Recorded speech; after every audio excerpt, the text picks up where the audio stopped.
Mirë se erdhe në botën ku askush nuk është i pafajshëm.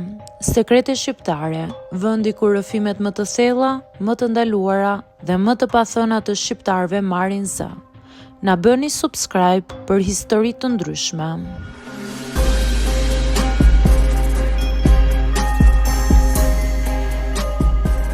U përfshiva pa dashje në marrëdhëniet e një çifti shumë të njohur. Nuk do ta kisha imagjinuar kurrë që jeta ime e thjesht do të prekte botën e njerëzve publik, aq më pak që do të bëhesha pjesë e dramës së tyre. Unë quhem Ela, jam 26 vjeçe dhe gjithçka filloi krejt rastësisht një pasditë marsi që dukej si gjithë të tjerët. Punoj si asistente në një studio marketingu. Ne bëjmë fushata, organizojmë evente dhe shpesh na takon të punoj me personazhe publike. Asnjëherë nuk më ka interesuar fama, thjesht bëja punën time dhe ikja në shtëpi. Derisa një ditë, teksa po mbaroja dosjet mbi tavolinë, shefja ime më tha: "Ela, nesër do takosh një çift shumë të njohur. Kanë një projekt urgjent. Ki kujdes." Nuk e mora për të madhe, kisha takuar edhe më parë njerëz publik, por ata të dy ishin krejt ndryshe. Kur erdhën, studioja u mbush me tension. Ai ishte një figurë shumë e njohur, i qetë, me buzëqeshje të përmbajtur dhe një lloj karizme që të ndal frymën. Sigurisht emrat e tyre nuk do t'i përmend për çështje privatësie. Ajo ishte paq e famshme, e bukur, e fortë, por me një shikim të lodhur. "Ela, këta janë klientët tanë të rinj, do punosh drejt për drejt me ta", më tha shefja. Ata më dhanë dorën, por sytë e tyre nuk u takuan me njëri tjetrin as një sekond. Ndjeva diçka që në momentin e parë. Detyra ime ishte t'i ndiqja në çdo takim, të mbaja shënime, të organizoja agjendën dhe të isha aty. Mbase duhet isha shumë më tepër se sa duhej. Shefja ime nuk e dinte, por duke qenë e vetmi asistente e lirë, më ra bara e organizimit të gjithë projektit të tyre. Ata nuk komunikonin mirë. Ai fliste me qetësi të frikshme, ndërsa ajo shpërthente në nerva për çdo gjë të vogël. Një mbrëmje pas takimit të gjatë, ajo doli me nxitim nga zyra dhe ai mbeti brenda. Unë isha ende duke mbledhur materialet. Ai më pa dhe më tha: "Më fal, Ela. Duhet të dukemi të lumtur para të gjithëve, por nuk jemi prej shumë kohësh." Nuk dija ç'të thosha, nuk ishte puna ime të ndërhyja, prandaj vetëm tunda kokën me mirë kuptim, por që aty në fakt gjithçka ndryshoi. Ai filloi të më shihte si një lloj strehe të qetë. Më fliste shpesh, më rrëfehej, ditë pas dite më dukej sikur isha ajo që mbante bashkë fjen e fundit të durimit të tij.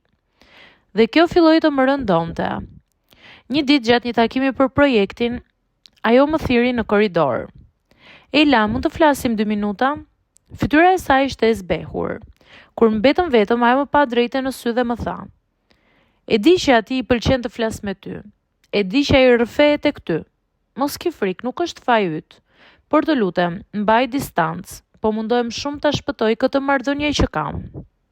Mbeta pa fjalë. Nuk isha bërë asgjë, por gjithçka dukej sikur më përfshinte.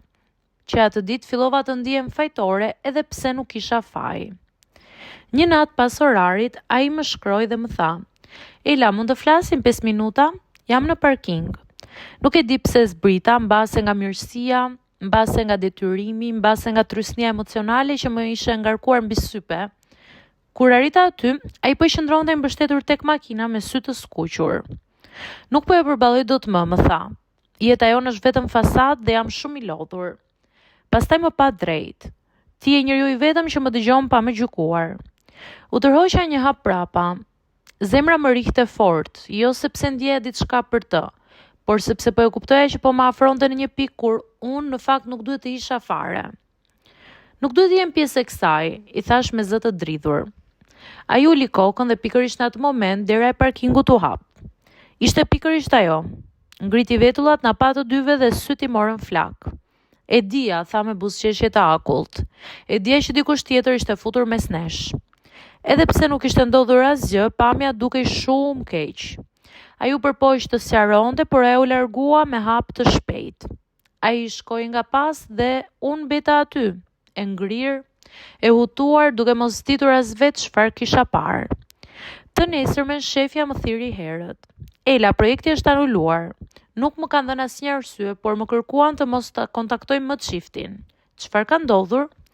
Nuk thash asgjë, në atë moment kuptova se nuk isha vetëm dëshmimtare e dramës së tyre, por pjesë e saj dhe kjo padashje. Ndjeva shumë faj, turp dhe një lloj dhimbje që nuk e prisja.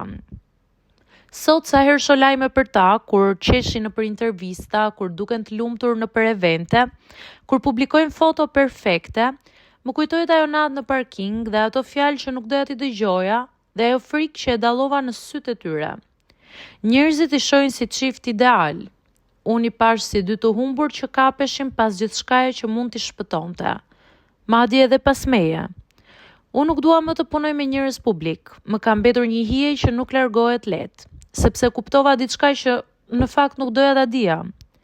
Fama nuk i shpëton njerëzit nga vuajtjet, thjesht i zhvendos në prapasken. Dhe unë pa dashur, isha pikërisht aty në prapasken.